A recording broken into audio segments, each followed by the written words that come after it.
In the Matrix zone. I want to give a shout out to all my peoples across the globe. Give a shout out to the 12 tribes. Give a shout out to all my oppressed peoples that's going through hell and suffering by the hands of evil, criminal, mafia type operating demons that's going around and perpetrating themselves as the saviors. But more so, let's go into the fact that we have to bring about the truth, shed the light. Okay, the light is the truth. Okay, and it has to be dealing with our everyday situation, our everyday circumstances and condition. Okay, and we have to go about a way to seek improvement and enhancement of our condition. We have to improve our situation because we're in a bad situation right now. As people, just as people on earth, we're in a real bad situation. And it's going to get worse. Okay, because it's just some people is just not going to wake up. But this whole show is all about waking up the few. Okay, and the few of you that's listening. Hopefully it's the majority of you that listen that'll get and understand the message that the show is trying to put out there. Right, so we have to master the matrix. That's the name of the show. Once again, Mastering the Matrix, and that's what we ought to do. Master the reality that we're dealing with. Because the matrix is the reality that we experience. That's exactly what the matrix is, and we ought to master that. See, we're about to get all the truth concerning the situation we're dealing with that's having us feeling like we're enslaved, we're being oppressed. So we got to deal with all of that. Okay, so we got to come up with some solutions, some answers. Right. So the solutions and the answers is going to come about through questioning. Asking the right and the proper questions about your current situation in order to leave the problem. That's what it's all about. That's what Mastering the Matrix is dealing with. Okay, solutions to the problem. You being a solution.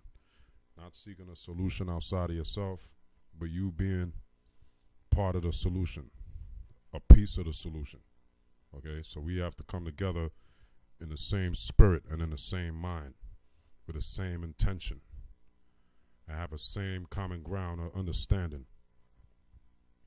See, so we have to drop the truth constantly every single day on the people that we encounter and we meet. Once there's a right opportunity to do so, don't let it pass by. Okay? Don't play along with the program. You got to understand that this is a detrimental situation and we have to reach out to the people. We have to reach out to the people by any means necessary. So you don't want to give up any opportunity to speak this truth. Once you see the opportunity is there. There's a time and a place for everything. And you know, you don't want to talk about it on your job unless you know and you could decipher which one you ought to be talking to and where is the proper place to speak these things. So the right person, the right place, and of course the right time is what you have to understand in order to carry out your part as being an efficient part of the solution. Okay, because when you speak, you have to speak so that people can understand you easily, and what you're saying is easily understood. You have to break things down in simple terms for people who have not heard the concept of certain points of view. So what we were bringing out last week on the show, we were bringing out that you have the illusion out there, which is part of the reality, because you see the reality we have to deal with is the illusions, what appears to be real. So what appears to be real is part of the reality. Take some time out to think about that. Okay. The fiction or the fictions that are put out here in the world are part of the reality we have to deal with. We have people that believe certain things are true that are not actually true. And you find this out when you keep the burden of proof on them. Okay, so when you press them for the facts that they rely on to prove and substantiate their claim, okay, their belief or their presumption, they can't fulfill it. They can't bring forth the proof, the evidence. So therefore, it's just mythological. It's just like religious in nature. It's fiction. It's not real. It's not something that you can identify with your senses, that you can detect with your senses. You can't touch it, you can't see it, smell it, hear it, or taste it. See? So that's why it's not real. It's just an idea, and people can express their ideas on pieces of paper. And the ideas that have been put out there, the imaginations of men have been put on paper. They put their ideas on paper, and then they try to make it like a reality. They get people to agree, oh, that sounds like a good idea, and then they all act in accord, in unison, to make this idea a reality. So that's what you have here. You have the Matrix, which is the material existence that we are experiencing. That's the Matrix. You understand? And we have to deal with the reality of this material existence. That you have people running around acting as if, you know, they are gods and lords over other people, and they own the earth, and they own people. You understand? And this is the whole reason for the situation that all of us, everyone that is not part of the family or the families, to be more accurate. See, we don't get to benefit from the things that they do. So we are on the bottom total pole, but we on the rise, and they on the way down. So we on the rise because we have the knowledge and understanding of what's going on, and we are taking steps. We're taking steps and walking in that knowledge and understanding. And that's always powerful. Truth and knowledge is empowering. And when you walk in truth and in knowledge, instead of just talking about it, you become powerful as you walk in your truth and your knowledge. Okay, the understanding of the knowledge and the truth that you've come across. You become powerful. So this show is about empowerment, mastering the Matrix, mastering this reality. Okay, and that's how you go about your everyday life, how you deal with people, how you deal with the people that you interact with. Some people you interact with voluntarily, some people you don't. Some people you have to interact with involuntarily. In this world, in this day and age that we're living in, it may seem unfortunate, but then if you're looking at things on a higher level, we all going through this situation for a reason. Okay, so what don't kill us make us stronger, and that's what we're going to do. We're going to become stronger as we go through these situations. So it's to strengthen ourselves, our understanding, our wisdom, and everything that ties into our person, the backbone of what makes our person and character what it is all rooted upon knowledge and understanding. Okay, now we've been taught knowledge by a system that has been set up for quite some time now. And that knowledge has been utilized to control the masses of the people. Now, of course, you have to have order in the world. Okay, and so with order, there has to be some control. But who's to exert the control? Now, when you go into the definition of government, it means an institution of control. It's an institution that is utilized to control, okay, and it is based off the root word govern. Government, govern, it all means control. So you have a system created to control the masses of the people. Now, this is implying that the people can't control themselves. Now, here we go. I'll link this to the whole ideology that certain groups of people had, that the inhabitants over here were savages, right? And so if you believe a person is a savage or a group of people are savages, then along with that, you would believe that you need to impose some laws and order on these people.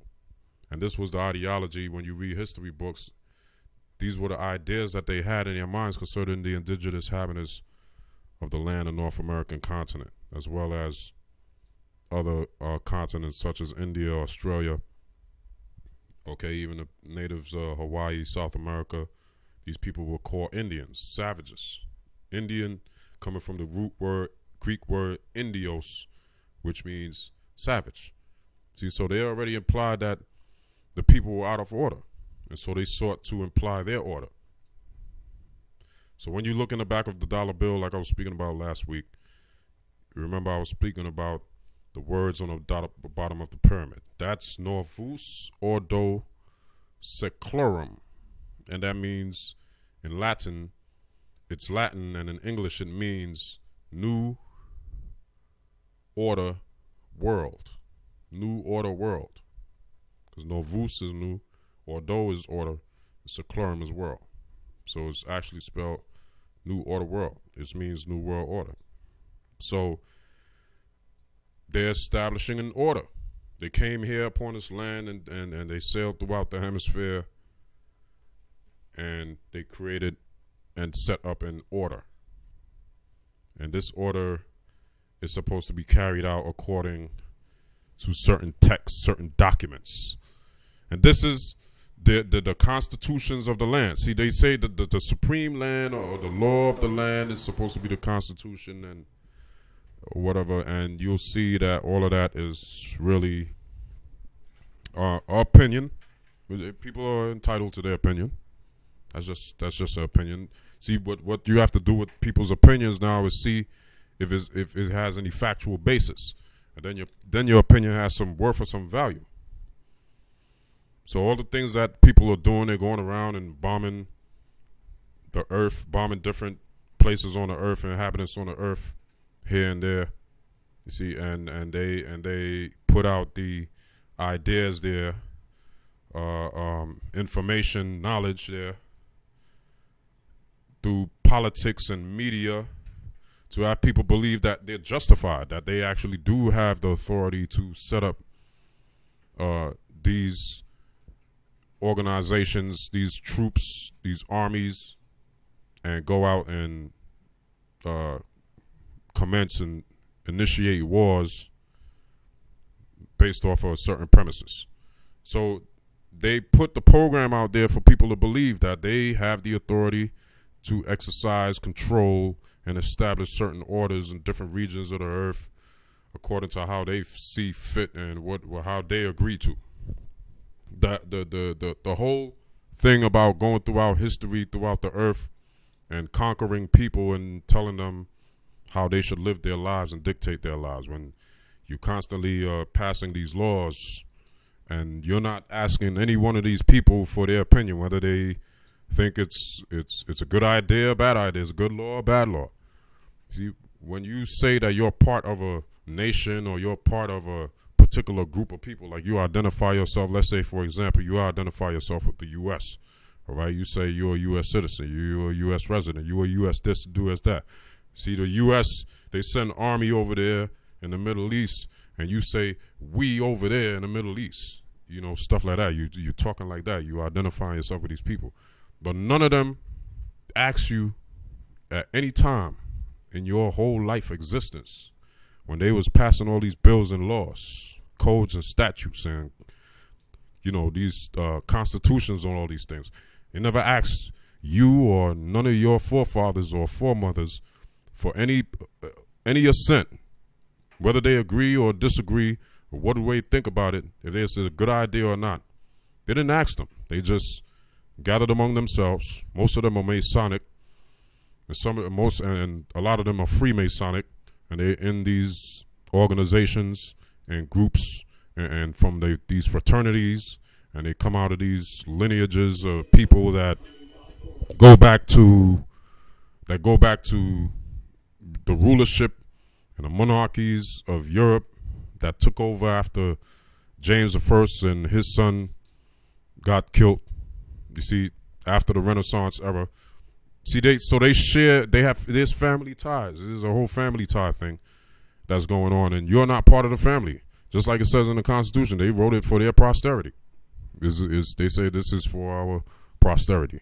Are you part of the posterity? No, you're not. If you're a Native American, Indian, Negro, Black, or from some other part of Europe, if you're a white man, or if you're any other nation, you're not part of that posterity, because the posterity is a specific line, a lineage of men that they're dealing with, that is descended from the men that drafted and composed this great piece of paper that they call a Constitution.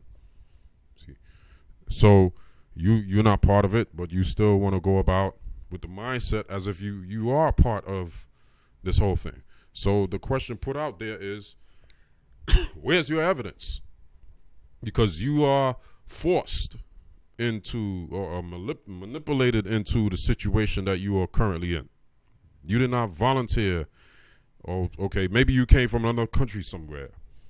Okay, you came to North America before on a land that they call the United States, and you visited, and then you said, oh, this is a land of opportunities, a lot of opportunities here. And you go back to where you came from. You say, I must go back, and you come back.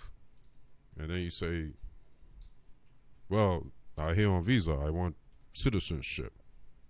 I will drive taxi. I will open up Chinese restaurant, liquor store, or whatever. You just go and you join the whole charade to play the game. And it's like a Monopoly game when you really look at the situation.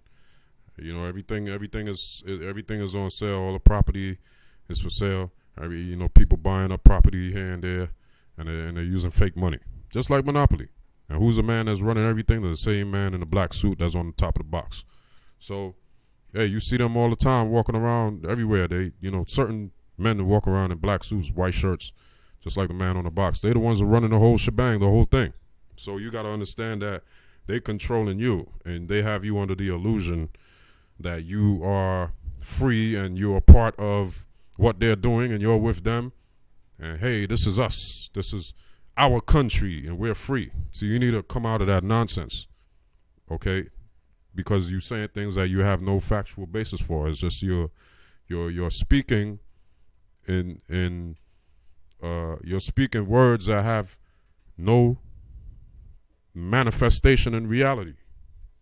There's no material manifestation in anything you're saying. There's nothing material that corresponds with what you say. So you have to go back and backtrack and ask yourself certain questions. Okay, well, what makes this a country? A country is supposed to be a place where there's a group of people that is organized and they all working together towards the same common goal. They agree, and this is all supposed to be voluntary. Because remember, if you just have a few people that's just controlling millions and millions of people, but these few people are slave masters, and all the rest of the millions of people are slaves, that's not a country. That's not a country. They're slaves, and they're running a plantation. Okay, just like it's a part of Florida. Okay, the so-called state of Florida down there that they call Plantation, Florida. Ain't that something? See, even up in the modern day, people ain't got no shame to at least change the name. But people, they want to go there, live on a plantation over there in Florida. They don't got a problem with it. And their everyday life situation, they don't see that they're in a plantation. So until you choose to let go of certain concepts, you're going to continue to be on a plantation and continue to be controlled and brought under the order that they implement, that new world order. Now, when you go into the Holy Scriptures, the Bible, it talks about the same situation that's going on today. Okay, when you go into the book of Revelation, the 12th chapter, it goes into that. Okay, now I want to introduce my brethren here. Isaiah, say something. Introduce yourself. Yeah, this is Isaiah, and you know I'm here with the brother Barsadar, just showing support, and you know just going with the flow and listening to words of wisdom from brother Barsadar. And so you're gonna co-host with me tonight. yeah, You know, you can help me bring out some of this information here. You know, get the script for me. Get the sword over there. The sword of the Most High. Okay, and pull up Revelation for me. Pull up Revelation, the 12th chapter. Now, I'm gonna just go into this briefly. Okay, briefly just to show you that the people are so programmed and so in line with the order and the reality that has been created through people's imaginations out here, that they have a book in front of them that they, you know, they will swear up and down, hey, I believe in the Bible. If you believe in the Bible, are you really doing the things that the Bible is doing? Well, that's, you know, we already know about that. There's a lot of hypocrites in the world that read the Bible. But now specifically as from the political aspect, from the political angle, is where we want to go in the scriptures. We're not dealing with the religious angle. We're dealing with the political angle.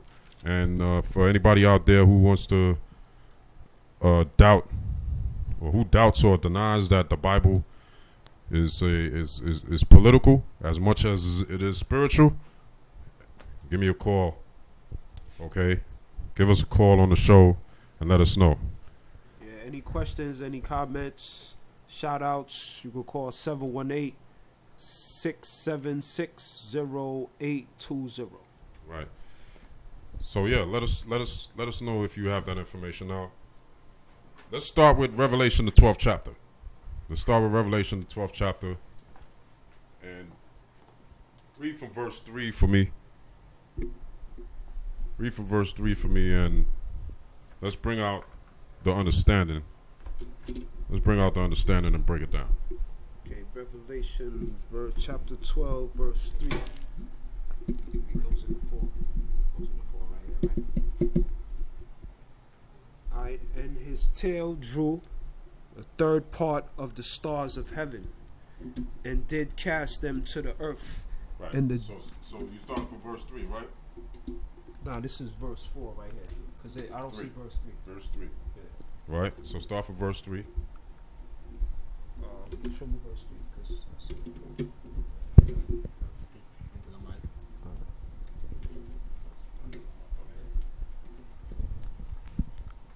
Okay. Yeah, Revelation. Yeah. All right. Let's go. Yeah, Revelation chapter 12, verse 3. And there appeared another wonder in heaven. Say it again. And there appeared another wonder in heaven.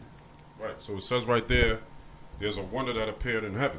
Okay. So this is a vision that the prophet was having when he was locked up on an island called Patmos. Okay. And there was an angel that appeared to him while he was in prayer, and the angel showed him certain visions. Okay. And in these visions, he saw what he called a wonder. A wonder, like, you know, you wonder about something. Something to, it calls for understanding. It calls for understanding through critical analysis, through observation. It calls for something to be revealed by understanding through what you're observing. This is the wonder, okay, that he's seeing. And people wonder, they see certain things going on the news or in real life. When they go outside, they see certain things going down. They see ways certain people behave. Even, you know, they see how they self become victims by certain people and groups of people. And they wonder. And I've done a lot of wondering. And that wondering leads to some questioning. But now, read that part again. Revelation 12:3. And there appeared another wonder in heaven. And behold, a great red dragon. A great red dragon. Okay, now dragons are usually brown, green, greenish brown, a mix of both or one or the other. But this dragon was red. Okay, and it's unusual. It's an unusual color for a dragon, and that there is identifying a certain group. Okay, is a certain group of people that correspond with this color red that this scripture is bringing out. Okay, read on. And there appeared another wonder in heaven, and behold, a great red dragon having 7 heads and 10 horns. Right, so a great red dragon having 7 heads and 10 horns. So the 7 heads of the red dragon represents 7 figures of authority, because your head is what leads your body. Okay, your body is governed by your head. Okay, so the 7 heads represent 7 authorities, 7 powers, and it's going into empires. 7 empires. Read on. Having 7 heads and 10 horns, and 7 crowns upon his head. Right, so he also had 10 horns, and there was 7 crowns upon the head. Now, horns represent the strength of the beast. Okay, just like in the beast kingdom, other beasts will back down from a beast that has bigger horns in it. You understand? So the horns represent the strength of the beast. And so the strength of this particular dragon here, okay, is manifested in our reality as what we understand to be the governments. Okay, the armies, which are the armies, the part of the government that deals with the execution of the law, the enforcement aspect. Okay, that's the horn. That's the horn of the dragon. So this dragon has authority, and it has a power to enforce, okay, and exert its strength. That's what the horns are for. So read on. And his tail drew the 3rd part of the stars of heaven. Right, so the dragon's tail drew the 3rd part of the stars of heaven. So the 3rd part of the stars of heaven were the 3 tribes that were left in Israel. Right, because this dragon now, when you understand it, is talking about Rome. It's the Roman Empire. So we're going to go back to that for a second. We're reading out of Revelation. Now let's show how it correlates with the book of Daniel. So go to the book of Daniel and read the 7th chapter and the 4th verse. So this is all going into history. We're talking about politics here. Remember that. We're not talking about, beliefs, things to speculate. This is something that's written in a form so that it will be preserved in a form of a parable and a mystery. Okay, so it will be preserved for people who actually understand it. It has to be put in a form like a parable, so the mystery will be revealed to the people who is really meant to understand the truth and see it clearly. Okay, so you got it? Daniel? Yeah, Daniel 7 and 4. Okay. Daniel 7th chapter, 4th verse.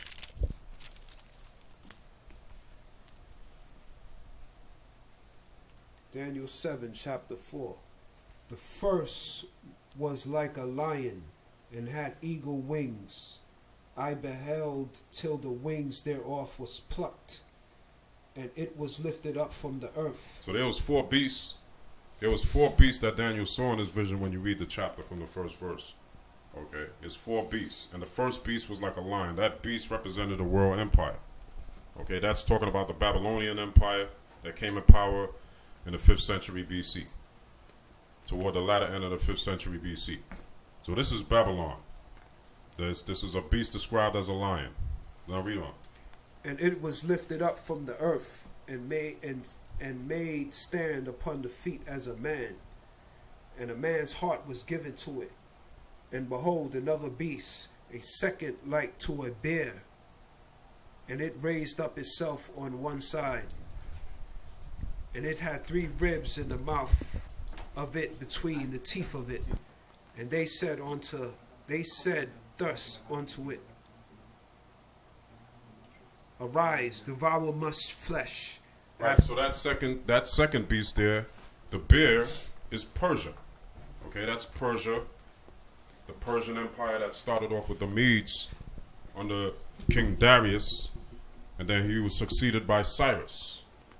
Okay, and that was in the mid 4th century BC, approximately, like they say, circa 539 or 536 BC, anywhere around there, going on down through and stopping about 335 to 333 BC. BC meaning before the Common Era, right?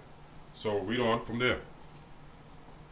Arise, devour much flesh. Right. After this I beheld, and lo, another like a leopard. So this leopard was Alexander, who was the first king of Greece. And they called him the Great. And he was famous and reputed for wearing a leopard skin coat, like a poncho. Okay, so you could go into the museums and go into the history books and see depictions of him with the leopard skin coat. So this beast, okay, that looked like a leopard was actually this man of this empire. These beasts are actually described as, when you understand it, as empires, as nations of men that's rising into power and are exercising dominion and control on the earth with a particular type of order. This is what's going on here. So now you had the Greeks under Alexander that came in and took over the Persians. This was about circa 335 to 333 BC. Now read on from there. Which had upon the back of its 4 wings of a fowl, and the beast had also 4 heads and dominion. So this beast that looked like a leopard had 4 wings of a fowl, which are represent the 4 generals that took over and inherited the power from Alexander and spread and set up like Greek provinces throughout the known world at that time. Okay, and one of them was Egypt. Those are one of the main provinces, and that's where Egypt got its name, because Egypt is a Greek word coming from the word Egyptos, that means bondage. Okay, so just for the fact that the word Egypt there, okay, is the proof that the Greeks went into the land there. Okay, so read on. Which had upon the back of its 4 wings of a fowl, and the beast had also 4 heads, and dominion was given to it. After this I saw in the night vision, and beheld the 4th beast. So there was a 4th beast. So here's another succession of this is another empire rising, okay, and it's a beast. It's a beast. So it's a 4th beast. Now let's see, because you had 3 descriptions of animals that were given for each beast. 3 descriptions. We have to tie it all in together here. 3 descriptions that's given for each for the beast before. So you had the lion, the bear, and the leopard. Now this 4th beast. Now let's see what's going on here with the description of the beast. Read. And after this I saw in the night vision, and behold, the 4th beast, dreadful and terrible and strong and exceedingly, and it had great iron teeth. So it had great iron teeth. It didn't say anything what it looked like yet. Just dreadful, terrible, strong exceedingly, with great iron teeth. Read on. It devoured and brake in pieces, and stamped the residue with the feet of it. So that's it about this, talking about what it looked like. Now it's going into talking about what it's doing. So we don't finish with what it looked like. Well, that's insufficient information there. Now what it looks like needs to be revealed. Okay. So read on. Let's finish because it says that it already said what it looks like. Now it's talking about what it's doing. But we're not finished. What verse you at right there? What verse you at? 7. You at verse 7, right? Okay, read on from there. And it was diverse from all the beasts that were before it. So this empire and the way that it was set up and the order and the fashion of it was different and diverse. That's what it's referring to. The way it was set up and the order and the fashion, the manner in which it was maintained was diverse from the way these other people set up and maintain and run their society. Read on.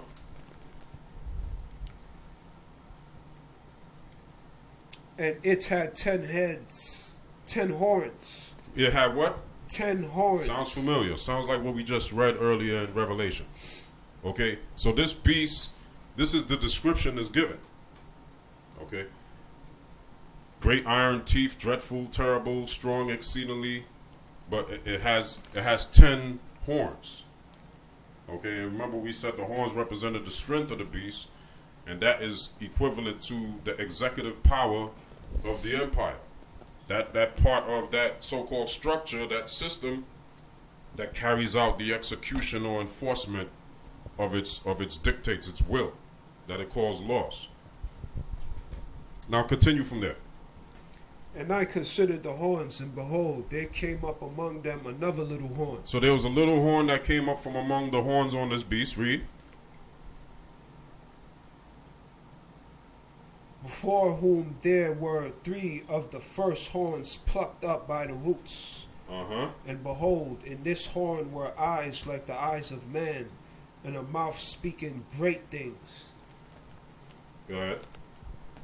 I beheld till the thrones were cast down, and the Ancient of Days did sit. See, so this vision was a revelation to him of the course of time and how history is going to be played out, and all these nations rising and falling, one coming up after the other. And he saw the vision of time going through with these different empires and nations rising.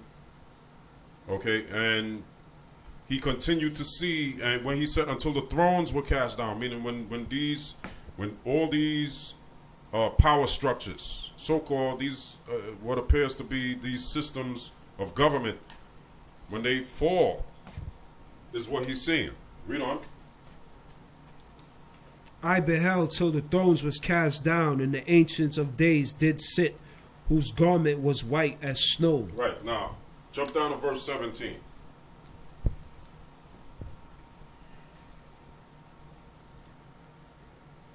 Let's go back into the fourth beast.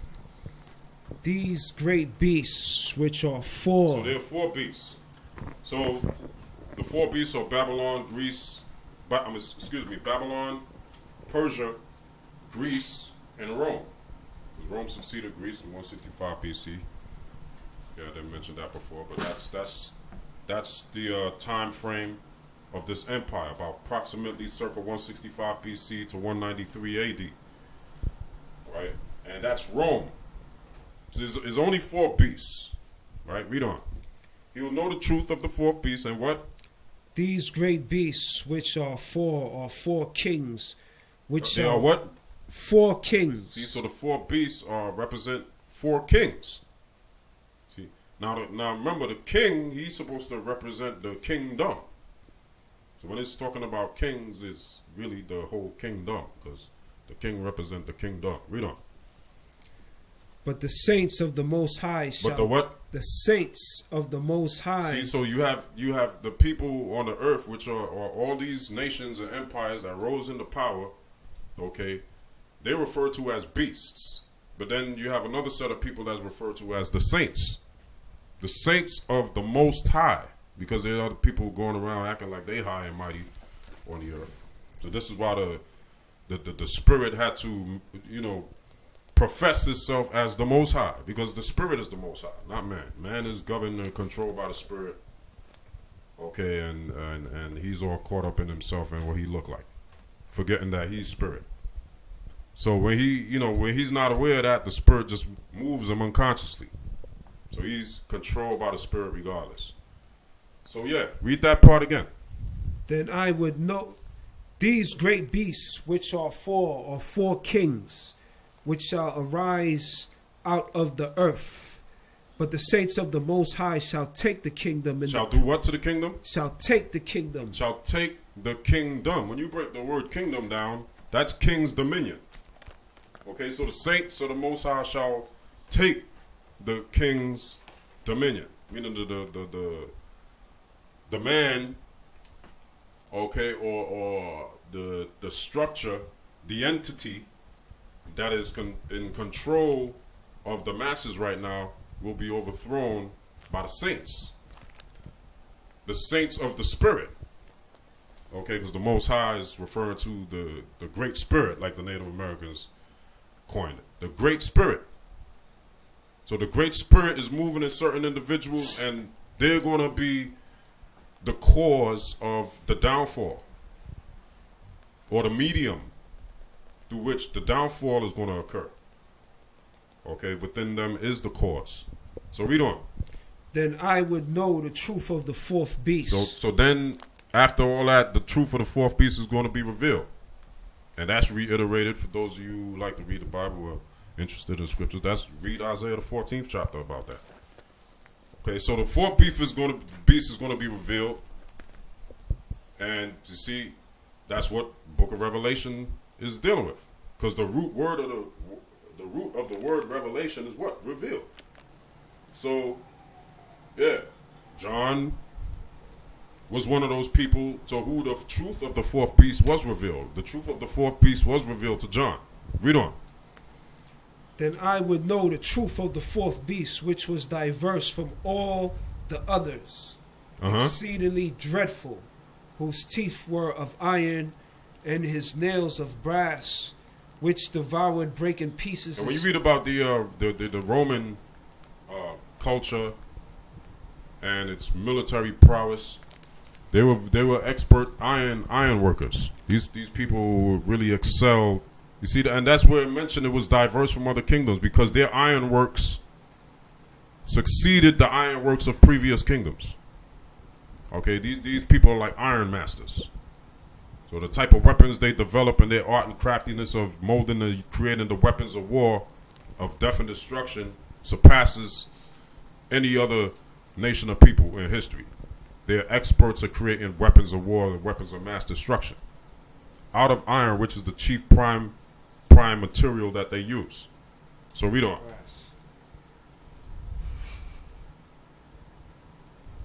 And stamped, and of the 10 horns that were in his head, and of the other which came up, and before 3 fell, even of that horn that had eyes, and a mouth that spat very great things. If you haven't noticed, the so-called the so-called government that the people call the United States is an extension of the Roman Empire. This is an extension of the old system that was set up. All right, and you can see that, the evidence of that in the archaeology. You can see it on the currency, because what was the language that the Romans spoke? Latin. What was the language on the coin and the currency? You know, there's 2 languages on the coin and currency: English and what? Latin. What they teach your children in the early grades of school, like 3rd, 4th grade, 5th grade? Roman numerals. Roman numerals. What is the type of law system that they dealing with here? The Roman civil law system. That's what it's called. Roman civil law. So they're not hiding. What's the symbol? What's the symbol of Rome? What's the symbol of Rome? The eagle. Okay, the bald eagle. Okay, the bird of prey. See, so that is prevalent and exalted here as a symbol of the system and the people that represent the people who control the system. Right? So read on.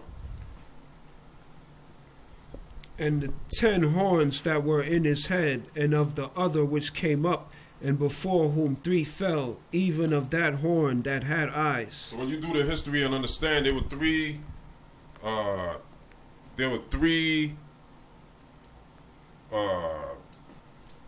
what do you call this? The parts of the government, the armies of the government that fell. Okay, because remember the horn represent the strength of the government. So there was 3 horns that fell from off the beast, and these horns were Spain, France, and Britain.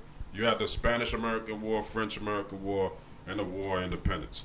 These 3 horns had to fall in order for this horn here that people call the United States government, okay, or the on an international level, the state called the United States, that had to be formed. So there was no United States government until these 3 governments fell, right? So read on.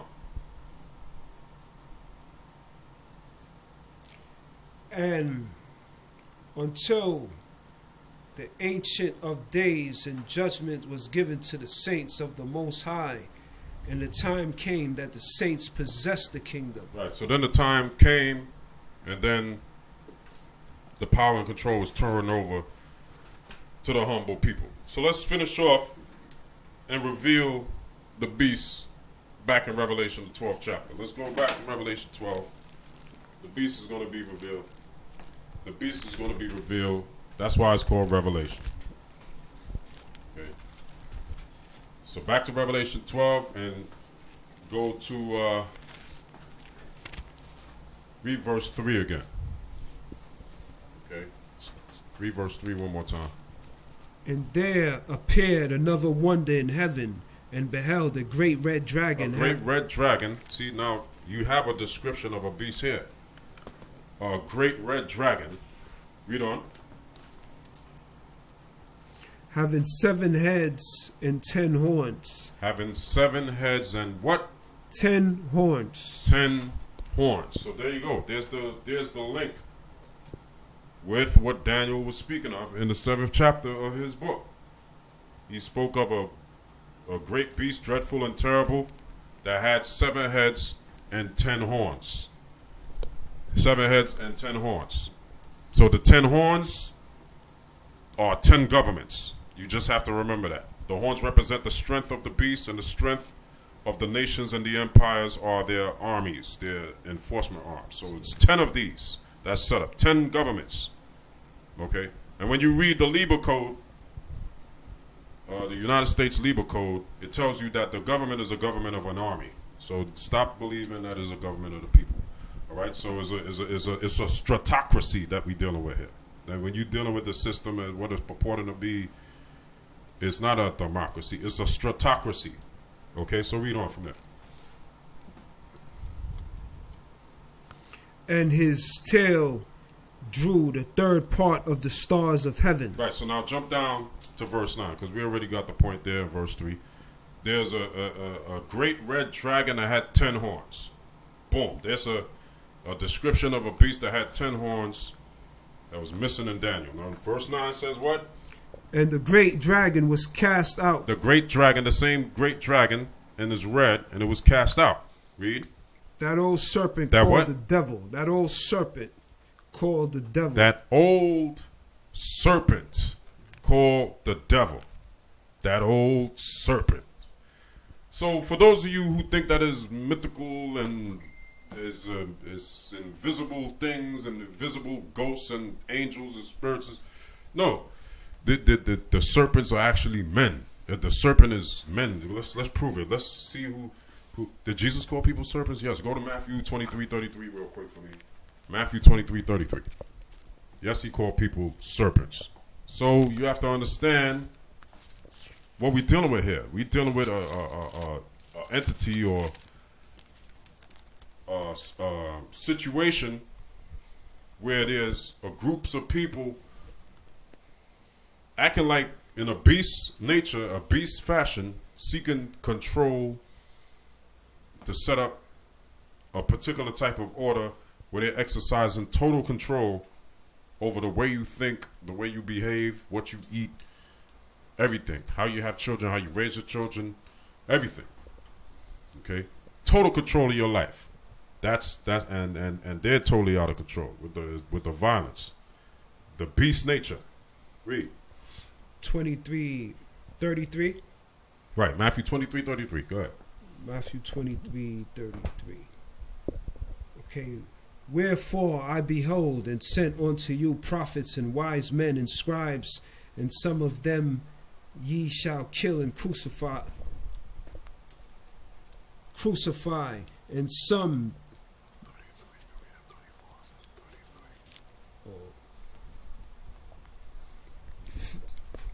ye serpents, ye generation of vipers, how can you escape the damnation of hell? Read it again. Matthew 23:33. Ye serpents, ye generation of vipers, how can ye escape the damnation of hell? Right, see, so Christ right there called people serpents. A generation of vipers. Right. And then when you go to St. John 8:44, he said, you of your father the devil. So he talks to people and call them devils, and you of the devil, and then call them serpents. So you put it all together and see that the serpent, okay, is talking about a people, empire that has come into power, which is understood to be Rome, had its fall in 193 AD, and came back in power in approximately the latter 1100s, okay, and into its fullness in what is marked as its Renaissance in 1453, and is continuing on up until this day. Here on the so-called North American continent, okay, that's what we have going on. The beast. So when you dealing with a type of individual like this, you have to expect certain type of behavior. You have to expect aggression, right? So don't act like you're marveling and you're wondering, you know, why are these people doing this? You turn on the news and you're like, why is this going on? What's happening? Don't act shocked. Don't act like you know something new that haven't been going on forever with these people.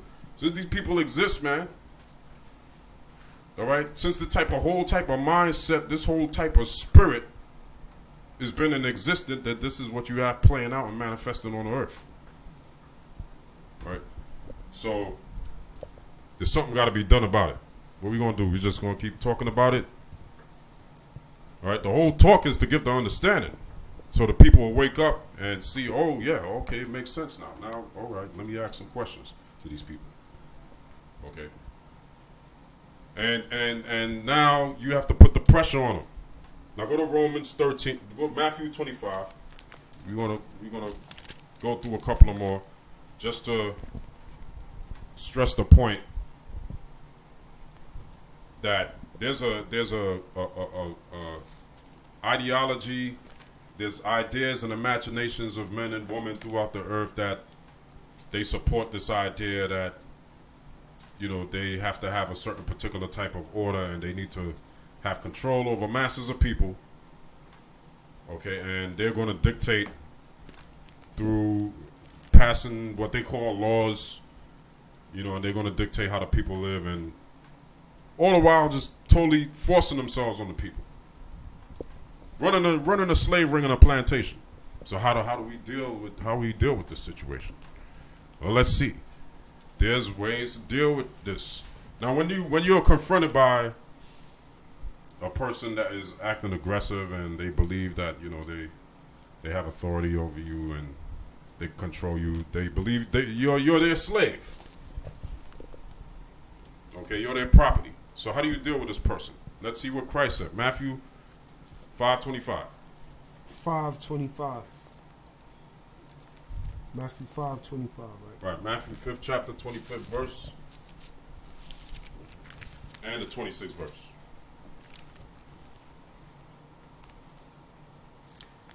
Agree with thy adversary quickly. He said, agree with your adversary quickly. Your adversary. Now, what's the Hebrew word for adversary? Shatan. That's how you say adversary in Hebrew. Shatan. See, and so when you translate that into English, you get what? Satan. So when you're reading about Satan in the Bible, it's not your imaginary. It's not some imaginary figure. You're dealing with a real life being here. This is a real force that has manifested itself in your life so that your eyes and your ear, you can see with your eyes and hear with your ear and feel the wrath and the force of Satan with your body. Yes. That's how real Satan is. It ain't just in your mind. It's all over. And then Satan will kill you physically. Okay? So read that again one more time. This is showing you how you deal with the adversary. Agree with thy adversary. So you have to agree, which means you should not disagree. See, so you have to stay out of, avoid getting into a disagreement with these people. You don't want to bump heads. You don't want to give them type of vibes. Because then you're just going to aggravate the beast and the beast going to chew you up. All right? This is like beast is worse than a pit bull. Remember, it has great iron teeth. So you don't want to mess with it. See? It's like my mom said, you need to ease your hand out to the mouth of the lion. See, so you can't be going and trying to argue with these people. They have a certain spirit on them that the creator force allow them to carry and sustain for a purpose. Remember, we talked about it. It spoke about it. Those of you familiar with the Bible in Romans 9, why did the Creator allow the kingdom of the Egyptians to rise up so much and become so powerful? Okay, it's just a demonstration of His power, because the creative force is that which dictate the rise and the fall of kings and kingdoms. So read it again one more time. How we deal with them? Agree with thy adversary quickly. Quickly, meaning you don't procrastinate with them. All right. I see where you're coming from. You believe that you're Jesus Christ. You believe you're God. You believe you're the Lord. You're the king. You're the president. You're the governor. You're the man with the gun. I understand that. You have authority and all the power. Agree. But it doesn't mean that you have to go along. You're agreeing that this is what their position is. It's not that you going along with it. It's just you agree where they come from. Okay, so we agree that you believe your laws apply to us just because we're physically over here. Okay, I'm in New York, so you believe that you could go somewhere and just write up some stuff on a piece of paper, you and a group of people, and then come out here and say, I have to follow it. Okay, so now let's see. How does that work? Could you break that down and explain how do you figure that that's really true? That is really true that what you write down somewhere applies to me or anybody else out here? If we never agree to it. Okay, so that's all you have to do. You agree with what their position is and challenge the position. Read on. Agree with thy adversary quickly while thou art in the way with him, lest at any time the adversary deliver thee to the judge. See, so that's what you're going to do. Who's the one that's going to deliver you to the judge? Who's the one out here to play the role of the adversary to deliver you to a judge? Well, that's what you call a cop, a police officer, or some sort of agent, or what they call an officer of enforcement, one that can enforce the law. Right? Read on. And deliver you to the officer, and thou be cast into prison. Right. And you be cast into prison. So that's what's going to end up happening. You have to agree on a certain level and then avoid disagreeing, or else you will be cast into prison. That's the strategy you use. So you could ask questions. Because if you ask questions, you're not disagreeing with anyone. See? So if they say, well, you're here in New York, so you have to follow the rules and the laws of New York. Well, okay, this is what you believe. You believe that this is true? Okay. Well, I'm not going to disagree with you. Okay. I agree that that's what you believe. Now, could you actually prove that that's true, though? What facts you rely on to prove that that's true? And then you're going to see they can't do it, so it means it's religious. It's mythological. There's nothing backing up that substantially. There's nothing they could show you. Okay? So that's what it's all about. Breaking it down in simple terms to show you that you dealing with a system of people that's just beastly. They have no proof of the claims that they're making. Okay? And they're called serpents in holy scriptures that they said in their own so-called laws. When you read a public law 97-280, okay? If you could Google that, public law 97-280, you see what these people said. That even the Bible is the word of God. They admit that. But the word of God is calling you a serpent. The word of God is calling you a devil. Okay? The word of God is calling you a beast. Okay? Because it's referred to an empire, a structure that has set up a particular type of order that is oppressive, that is destructive, okay, and is manipulating and deceiving. That's what the whole word devil is about. It's about manipulation and deception. Literally coming from a Latin word that means slander. Diabolos or something to that effect. I might be pronouncing it wrong. Diabolos or something like that. You're diabolical people. Okay, so we want to thank everybody for listening to this show. There was no music today because I really had to get a lot of information out. I wanted to really bring these scriptures out and tie it in there, being that the scriptures have some sort of universal recognition by people. But to show the people, give some people some understanding that their current everyday situation that they're dealing with is shouting out to you right there in your Bible out of the major prophets, major book of Daniel and Revelation, okay, and letting you understand your current day situation. So come up out of that mindset and that programming, so that you could be a master of the matrix and understand that through the truth and through the knowledge, you could be the one in control. Okay, just don't play along with everything people tell you. You have to verify things. You don't just run with what I say. You see I'm talking about a lot of things and quoting scriptures and citing so-called laws. So you don't run with what I say. You go and research. It's the same thing with everybody else. Don't discriminate. You know, these people come up to you the same way. It don't matter what they dressed in, what costume they have on, what shiny piece of metal they wearing. It doesn't matter. You verify what they say. If they come up to you and they say, well, you did this, you break the law, you're supposed to do this, we over you, we laws over you, stop, I'll put in your neck. If you don't listen, it's hey. But what make you feel that you have the authority to do that or act that way? Because the whole point is, you believe you free. You need to really analyze the situation and ask some questions and realize, just like the guy told Neo in The Matrix, you're a slave. That's the reality. You're a slave. You want to know the truth? You're a slave. So in order to master that whole environment and that situation, you have to come up out of your slave mentality.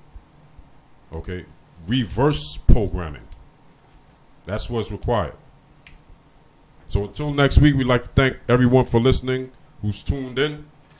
Feel free to call in next week if you have any questions. Between the hours of 1 a.m. and 2 a.m. Wednesday morning. We want to thank you for listening to Masterin The Matrix. I'm your host, Mims. And Izar. My co-host partner. And as long as everything is going to sustain itself with some sort of level where things continue the way it is, we definitely see you next week. Yeah, and for any questions and shout outs, once again, that number is 718-676-0820. Any questions, shout outs, and any comments? Peace. Peace.